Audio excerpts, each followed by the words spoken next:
The Fall 2022 Exam 2 walkthrough for the course MA 158. Let's begin. Given f of x equals this massive piecewise function, evaluate f of -1 plus f of 3. So we want to evaluate where x equals -1 and x equals 3.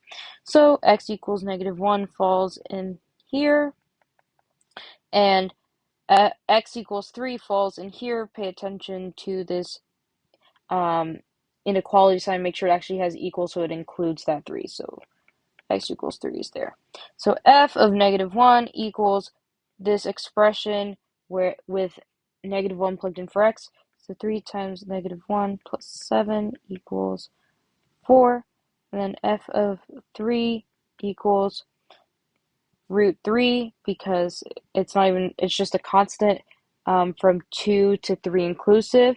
So if we add those together, we get 4 plus √3, or f if we switch the two terms. Number 2, find an equation for a polynomial with the following properties: degree 3, 0 is only at x equals -8 and x equals 2, f of 4 equals 9, f of x is greater than 0 only on 2 to infinity. So if we look at A, we want where the degree equals 3. If we look, we can actually see that all of these have degree 3. I'm going to go through 2 of these just to show an example. Here's degree 1, and then this is degrees 2 and 3 because this is squared. So this second term has a degree of 2. B, 1, 2, 3, and then C, 1, and then 2, 3, again because this is squared, so this x plus 8 squared is degree 2. 1 and 2 here for the x minus 2 squared, and then 3, 1, 2, 3, 1, and then 2 and 3. So all of these have degree 3. B, 0 is only at x equals -8 and x equals 2. The first thing I want to check is if there are any other just straight x's that could cause there to be another root. If we look at B, there's an extra x here. That means that there would be a root at x equals 0, so this can't be the answer. Now, we also want to make sure that these terms right here actually have the right values to result in the roots we want. So x plus 8 equals 0 allows us to get x equals -8, and x minus 2 equals 0 allows us to get x equals 2. So wherever the functions aren't x plus 8 and x minus 2, it isn't the correct answer. So if you look at our answers, A has x plus 2 and not x minus 2, so A can't be the answer. Let's look at D. I want to skip over C real quick because I feel like D would eliminate more answers. I'm going to go ahead and draw some timelines to make it a little bit easier to see. So the point of these timelines is to basically test where the functions would be positive or negative. So we're going to put down our 2. Let's start with C. If we're doing less than 2, let's choose 1 for example. We can see that 3/8 and then 1 minus 2, that's a negative number, times 1 plus 8 is 9 squared, so that's positive. So this side is negative, and then let's do the other side, so greater than 2.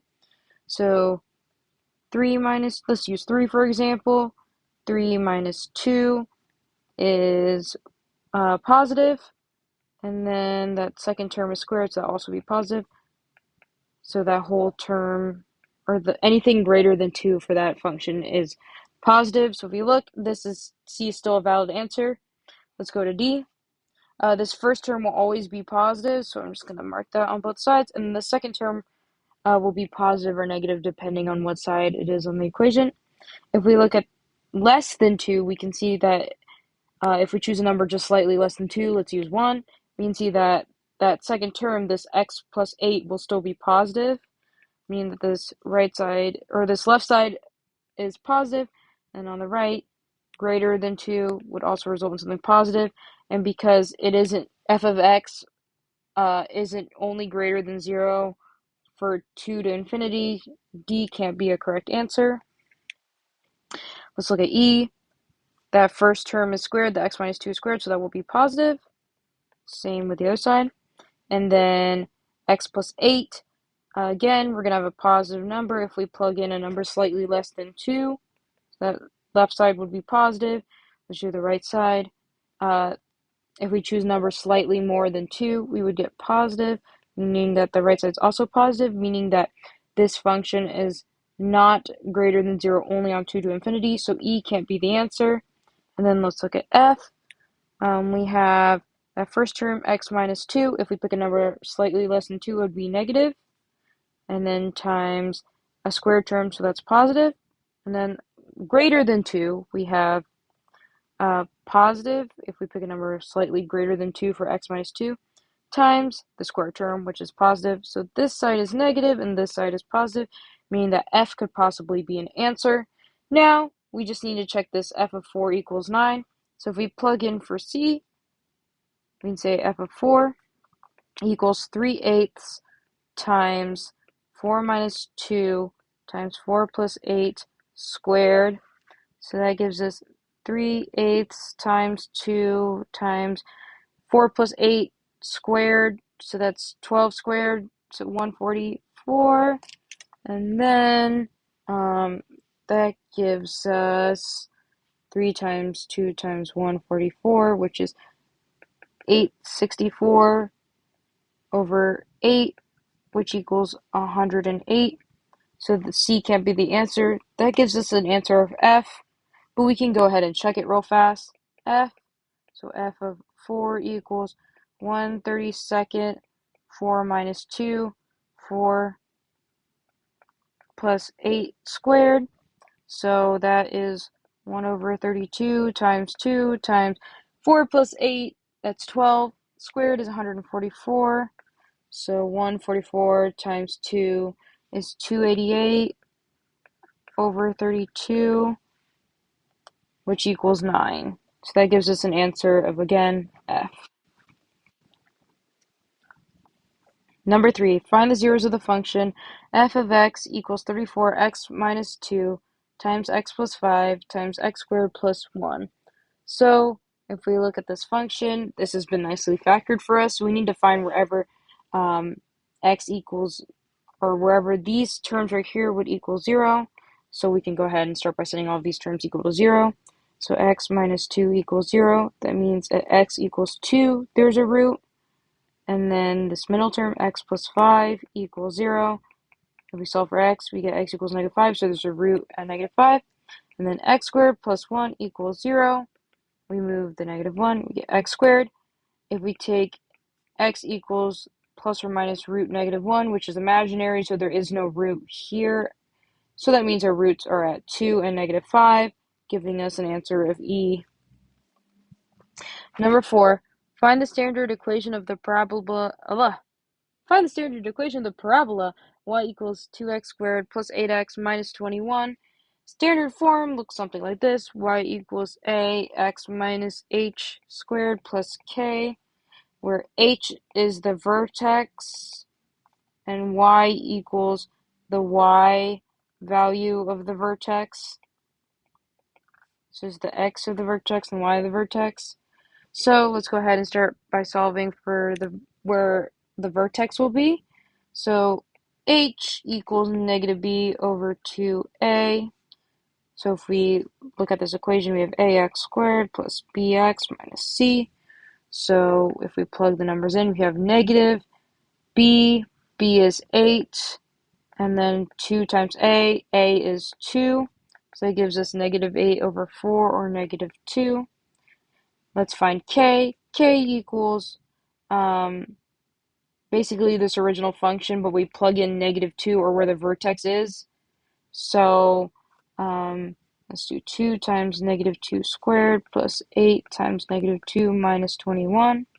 So it gives us 2 times 4 minus 8 times -2 is -16 minus 21.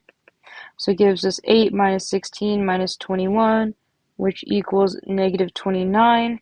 So if we plug this into our equation, we have y equals ax minus -2 is +2 squared minus 29. We need to find a point to find this a value. Let's go ahead and use a super simple number of 0. So if we use 0, we need to figure out what this function equals when x is equal to 0. So y equals 2 times 0 squared plus 8 times 0 minus 21. So it gives us y equals negative 21. We can plug this in. Negative 21 equals a times, for this case, x equals 0. So 0 plus 2 squared minus 29. So that gives us negative 21 for a minus 29.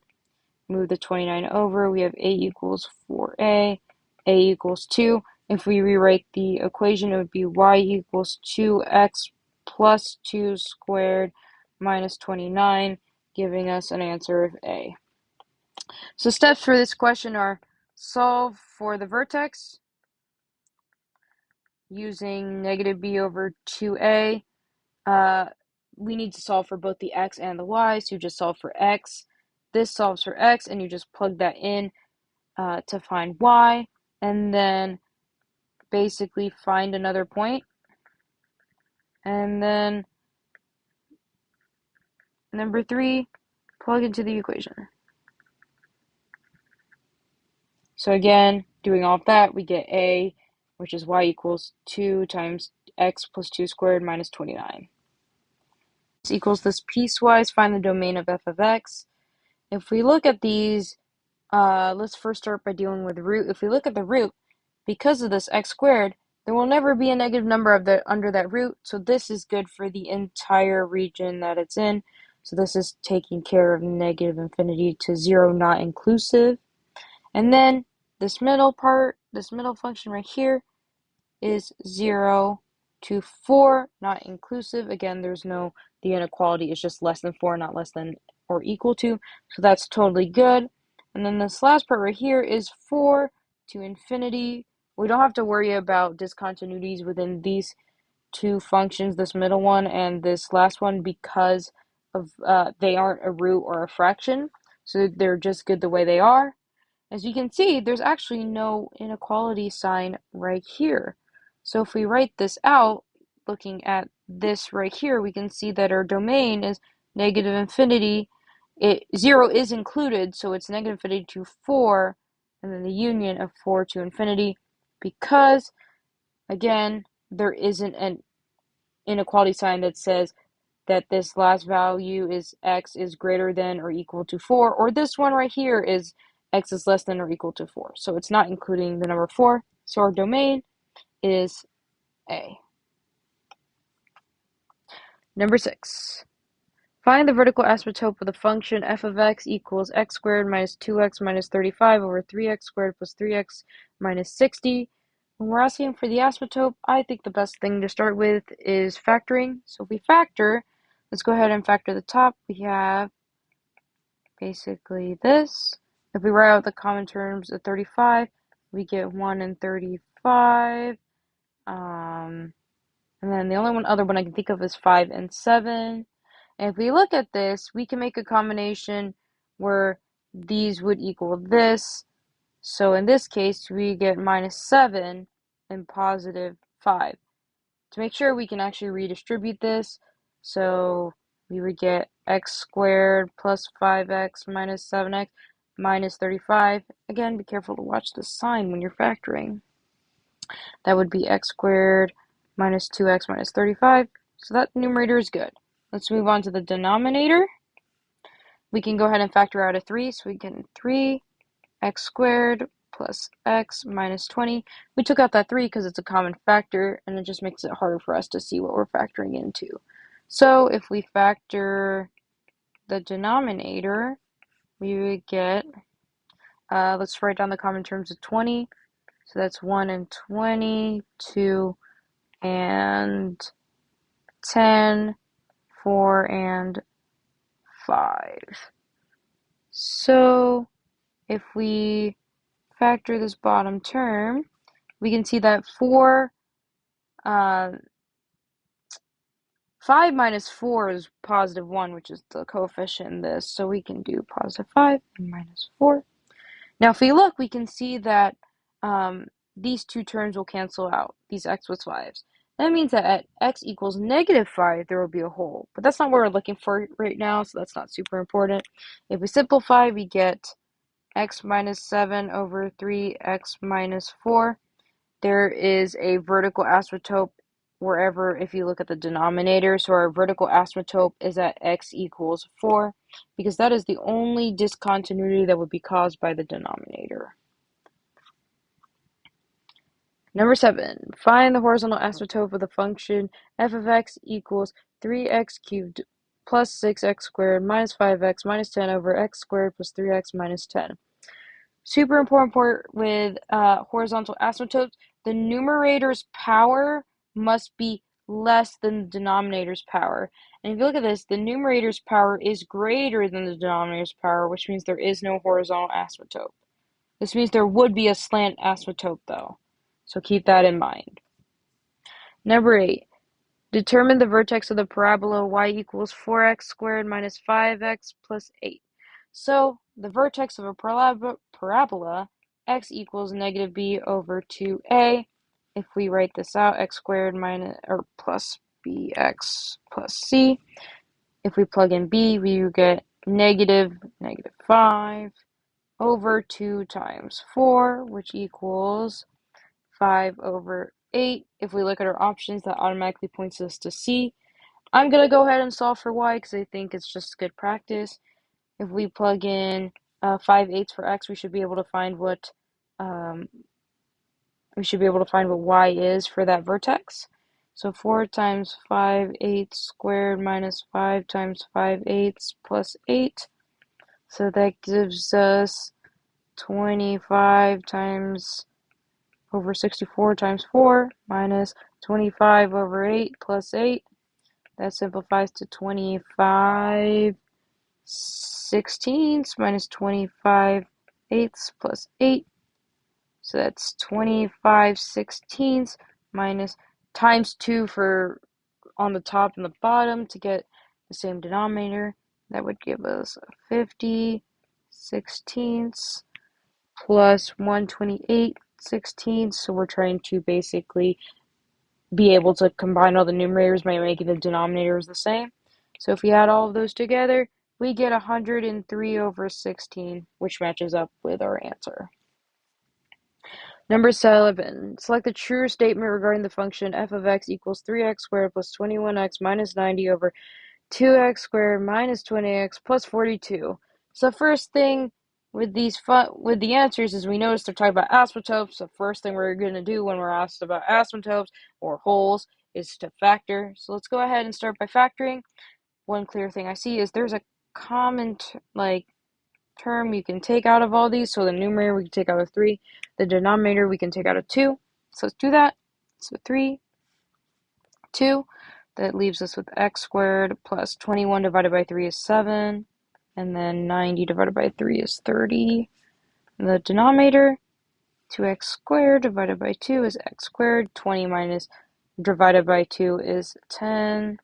And then 42 divided by 2 is 21. Now we're going to factor. So that gives us 3 over 2.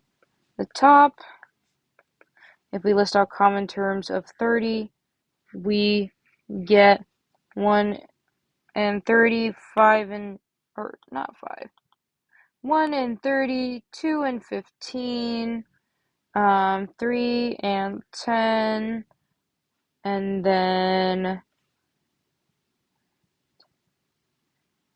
5 and 6. Sorry, that took me a minute. That's an ugly 3. But if we look, the only combination of these two that could possibly end up with 7 is this middle one right here. So x plus 10, because we want positive 7, and then x minus 3. Let's factor the bottom. Common terms of 21, include 1 and 21, and 3 and 7.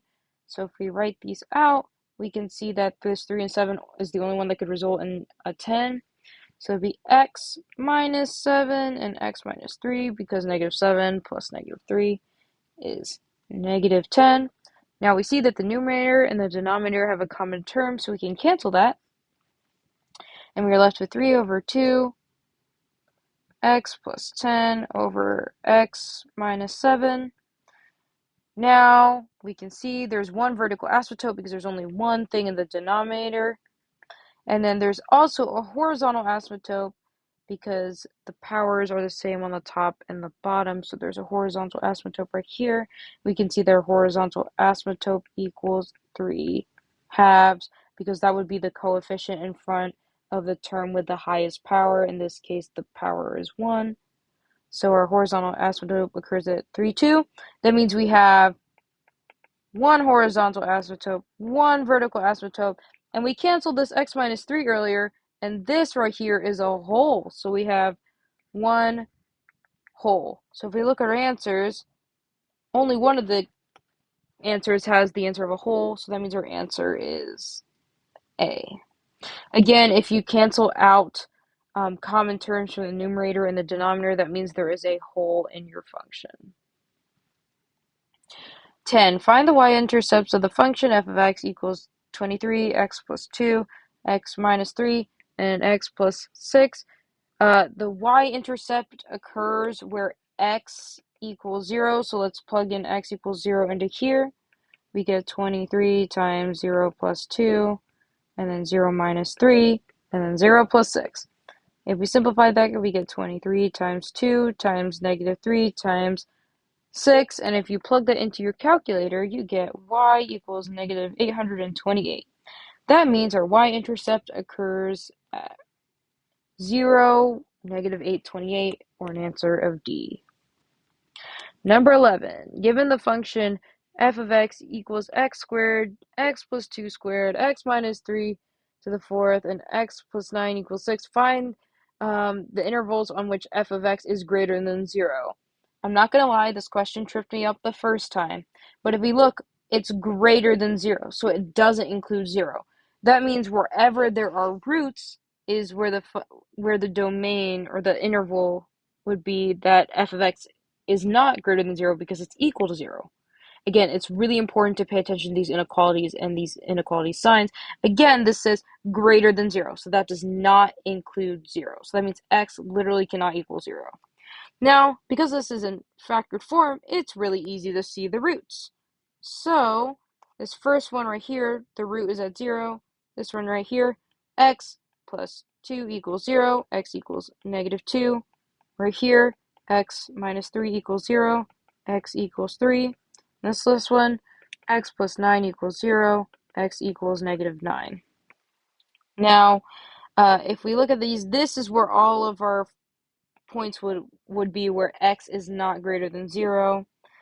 If we look at the terms again, though, we can see that all of these have some sort of even power, which also means that this function, when it's touching the x-axis, kind of looks like a bouncy ball or something like that. So it never actually goes less than 0. So there's just going to be discontinuities where the roots are, again, because, or not a discontinuity. Basically, it wouldn't be where f of x is greater than 0.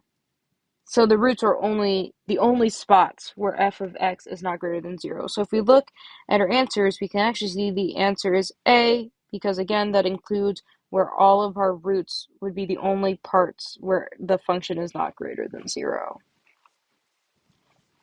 Number 12, what is the range of the function? And it's this piecewise. So I think if you're given a piecewise, the easiest way to see the range, at least for me, is to draw a quick picture. So let's draw a quick picture. Here we go, our x and y axes. From 0 to 1 not inclusive, we have that the function equals 1, so let's draw 1. And then from 1 onward, it equals x, so that's pretty much just a straight line right there. Now, if we look, we can see that our range is the, basically the y values that our function hits, is basically 1 and anything above 1. So that means that our range is 1 to infinity. Because again, you can pretty much see it on this graph. Y starts here and only goes up from there. So it never goes lower than 1. So our range, again, is 1 to negative infinity, or 1 to infinity inclusive. Find the standard equation of the parabola with the vertex 7, 1 and passing through the point 0, 22. The standard equation of a parabola is y equals ax minus h squared plus k, where h equals vertex the x coordinate, and k equals the vertex, the y coordinate. So we're given the vertex, so we can plug in 7 for h and 1 for k. So we do that, we get y equals a x minus 7 squared plus 1. We're given a point, so we can plug in this point to basically find what a is. So let's do that. You get 22 equals a, 0 minus 7 squared plus 1.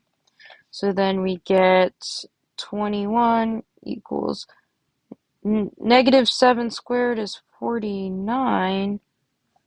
And then we divide, we get a equals 21 over 49.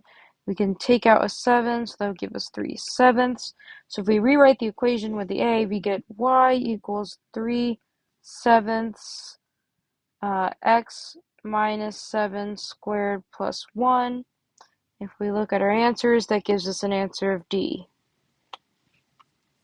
14. Find the equation of the slant asymptote of the function f of x equals 10x squared plus 9x plus 1 over x plus 3. A really clear indication of slant asymptote is when the numerator has a higher power than the denominator. With slant asymptotes, we got to use polynomial long division to find the equation. So let's set that up.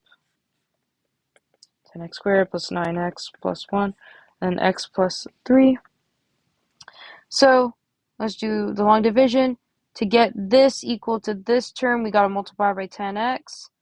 So once we multiply by 10x, we get 10x squared plus 30x. Subtract. We subtract, so these will cancel. 9 minus 30 is 21, so negative 21x. Move the 1 down, plus 1. To get this equal to this, we need to multiply by negative 21. So let's do that. And we get minus negative 21x minus 63. And we get left with, or not 63, 60. No, it's 63. But it's not super important. These will cancel, and you'll be left with positive 64. This is the equation of the slant asymptote. So if we look at our answers, that gives us an answer of B. Last question. The population of demogorgons in Hawkins, Indiana can be modeled by the function d of t equals negative t squared plus 100t for 0 to t to 100, where t represents the number of years since 2016. In what year does the population reach a maximum? So basically, the maximum would occur where there's like a vertex. Like if you look at the parabola, the vertex would be the max. So let's use our equation for finding vertex. We get that x equals negative b over 2a. And that basically is b is 100 over 2a. So 2 times negative 1. That gives us x equals 50. That means that it's 50 years since 2016, so we need to add 50 to 2016. So 2016 plus 50 equals 2066, giving us an answer of C, where the population of demogorgons is at its maximum.